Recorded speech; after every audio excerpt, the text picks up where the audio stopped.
क्योंकि इससे पहले जो क्वेश्चन था उसमें जितने पार्ट्स थे वो उसी तरह थे जिस तरह हमने कल देखा था।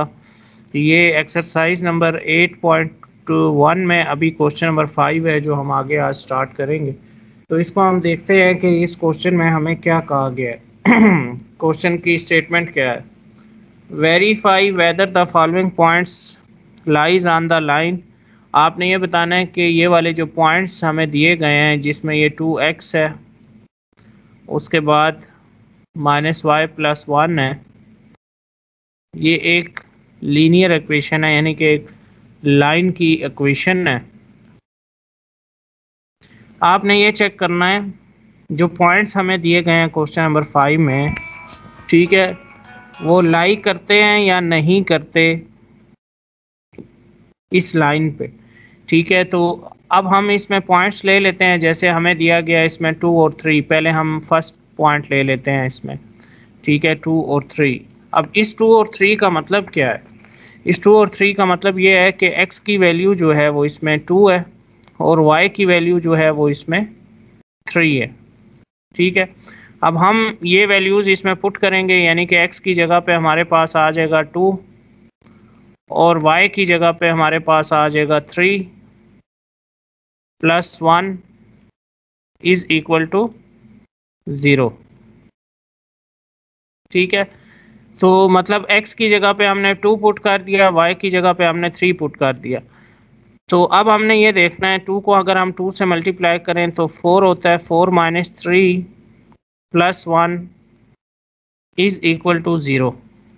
ठीक है, तो 4 - 3 जो है 1 होगा, तो 1 + 1 जो है वो क्या होगा हमारे पास? वो होगा 2। तो 2 = 0 है हमारे पास, तो 2 0 के इक्वल नहीं होता। 2 इज़ नॉट इक्वल टू 0। इसका मतलब ये हुआ कि ये जो पॉइंट्स हैं, ये वाला पॉइंट जो हमें दिया गया था 2 3 जो है, ये इस लाइन पे लाई नहीं करेगा, मतलब ये इस लाइन पे मौजूद नहीं होगा। ठीक है, तो कौन सा वाला पॉइंट हो ऐसा होगा जो इस लाइन पे मौजूद होगा, उसको हम देखते हैं।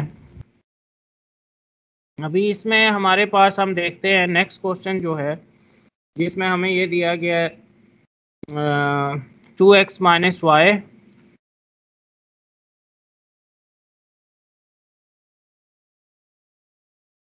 + 1, 2x - y + 1 = 0।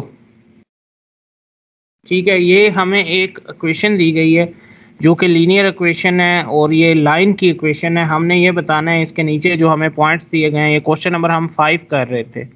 ठीक है, क्योंकि क्वेश्चन नंबर 2 तक हम कल कर चुके थे, अभी आपके सिलेबस में क्वेश्चन नंबर 5 शामिल है, वो कर रहे हैं। 8.1 एक्सरसाइज है, पेज नंबर बुक पे 157 है। अब इसमें हम वो पॉइंट्स ले लेते हैं, जैसे ये हमारे पास हैं 2 और 5, 2 और 5। ठीक है, तो इसमें x की वैल्यू हमारे पास क्या है? x की वैल्यू इसमें 2 है और y की वैल्यू हमारे पास 5 है। यानी कि जब भी हमारे पास ब्रैकेट होती है तो उसमें पहली वैल्यू जो होती है वो x की होती है और दूसरी वैल्यू जो होती है वो y की होती है। ठीक है, तो x में हम वैल्यूज़ पुट करेंगे। x जो है वो 2 है और y जो है वो 5 है, +1 = 0। ठीक है, तो इसमें क्या होगा? x की जगह पे मैंने 2 पुट कर दिया, y की जगह पे मैंने 5 पुट कर दिया। हमने ये बताना है कि ये पॉइंट जो है इस लाइन पे लाई करेगा या नहीं करेगा। ये लीनियर इक्वेशन है ना, तो 2 2 ज़ा क्या हो जाएगा? 4, 4 - 5 + 1। ठीक है, ये हो जाएगा = 0। तो 4 + 1 5 होगा और 5 - 5 जो है वो क्या होगा? 5 - 5 किसके इक्वल होगा? 0 के इक्वल होगा ना। तो 0 = 0। जब 0 0 के इक्वल हो गया तो इसका मतलब ये हुआ कि ये पॉइंट जो है ये इस लाइन पे लाई करेगा, मतलब ये पॉइंट इस लाइन पे मौजूद होगा। ठीक है, क्योंकि दोनों साइड्स का आंसर हमारा इक्वल आ गया। इसमें अगर किसी का कोई क्वेश्चन है तो पूछ लें। सर 4 को 1 के सर साथ जमा क्यों किया? 5 को 1 के साथ जमा क्यों किया? 4 को आप इस तरह कर लेना, देखें 4 + 1 5, 5 - 5 0। आप ऐसे कर लें, 4 - 5 को कर लें, 4 - 5 को करेंगे तो क्या होगा? -1। मतलब पहले अगर आप इसको सॉल्व कर लें ना, ठीक है, और फिर +1 आगे ऐसे ही मौजूद है तो 1 - 1 0 होगा। दोनों कंडीशंस में आंसर तो 0 आएगा ना। तो हमने इसलिए प्लस किया कि मतलब ये 4 भी प्लस का था और 1 भी प्लस का था, इस वजह से पहले प्लस वाले सॉल्व कर लिए और बाद में उसको माइनस कर दिया इस 5 के साथ। तो अगर आप ऐसे नहीं करना ओके चाह सर। रहे तो आप ऐसे कर लें, 4 - 5 -1 और +1 -1 +1 0 हो जाएगा। तो इसका ये मतलब होगा ये पॉइंट जो है वो इस लाइन पे, जो ये इक्वेशन है हमारे पास लाइन की, इस पे लाई करेगा। ठीक है, अब कौन सा ऐसा पॉइंट होगा जो लाई नहीं करेगा? जैसे इसमें हमारे पास हमें दिया गया है लास्ट पार्ट जो है वो इसका 5 और 3 है। ठीक है, 5 और 3। तो इसमें जो हमें दिया गया वो ये है 2x - y + 1। ये इक्वेशन है लाइन की। हमने ये बताना है कि ये पॉइंट इस लाइन पे लाई करते हैं, यानी अब फर्स्ट वैल्यू जो होती है वो x की होती है और सेकंड वैल्यू जो होती है वो y की होती है। तो x की जगह पे क्या आ जाएगा? 5 और y की जगह पे क्या आ जाएगा? 3 + 1 = 0। तो 2 को 5 से मल्टीप्लाई करेंगे तो क्या होगा? 10 - 3 + 1 = 0। ठीक है, तो 2 5 are 10 -3 + 1 = 0 हो गया। तो 10 - 3 क्या होगा? 10 - 3 हमारे पास हो जाएगा 7 + 1 = 0। तो 7 + 1 क्या होगा? 8 होगा।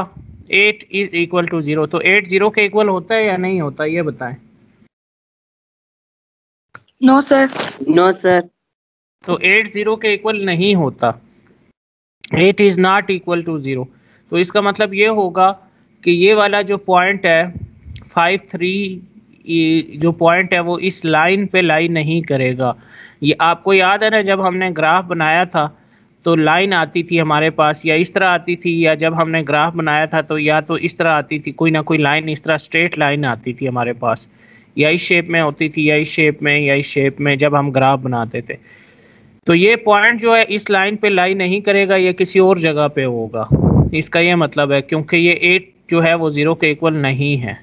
ठीक है, तो आपने सिंपल ये करना है कि ये जो पॉइंट्स आपको दिए हुए हैं इसमें फर्स्ट वैल्यू x की है, यानी कि ये x है, और सेकंड वैल्यू जो है ये y है। इसको आपने इस इक्वेशन में पुट कर लेना है। अगर आपकी दोनों साइड सेम आ रही होंगी, यानी कि दोनों साइड पे 0 आ रहा होगा, तो वो उस लाइन पे लाई करेगा। अगर नहीं आ रहा होगा तो लाई नहीं करेगा। आप इसके नीचे लिख देंगे कि 5 3 ये पॉइंट जो है ये डज नॉट लाई, यानी कि ये लाई नहीं करता। कहाँ पे लाई नहीं करता? इस लाइन पे लाई नहीं करता। Does not lie on this line. ठीक है, लाई ऑन दिस लाइन। ठीक है, तो ये इसका आंसर होगा। तो आज तक आज के लिए जी जी पूछें। सर क्वेश्चन नंबर 5 में जो आपने पहले क्वेश्चन करवाया था वो कैसे उसका स्क्रीनशॉट लेना है? ये क्वेश्चन नंबर 5 का फर्स्ट पार्ट है।